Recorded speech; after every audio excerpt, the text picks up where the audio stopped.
Hello friends, नमस्कार. तुमचं निशांगी life चॅनलवरती स्वागत आहे. तर आज आपण पाहणार आहोत एग वेज बाईट. वाव, काही न्यू रेसिपी आपल्या बाळांसाठी.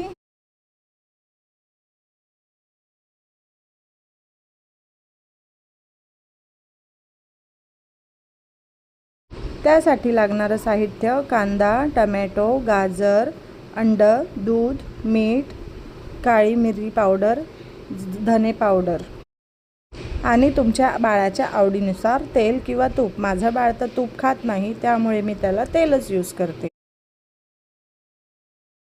हे सर्व साहित्य एकत्र करून चांगलं व्यवस्थित मिक्स करून घ्या व थोडे पॅनवरती तेल गरम करून जसे आपण आमलेट बनवतो तसे थोडे थोडे छोटे छोटे स्मॉल बनवून घ्या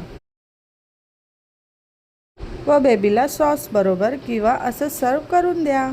बघा तुमचं बेबी किती आवडीने खातो ते. माझ्या बेबीला तर थोडंसं सॉसनेच यम्मी यम्मी वाटलं. तुमच्या बेबीला कसं वाटतं ते नक्की कमेंट करून सांगा. अशाच न्यू रेसिपीज पाहण्यासाठी माझ्या चॅनलला लाईक, सबस्क्राईब, कमेंट, शेअर नक्की करा. थँक्यू सो मच वॉचिंग माय व्हिडिओ.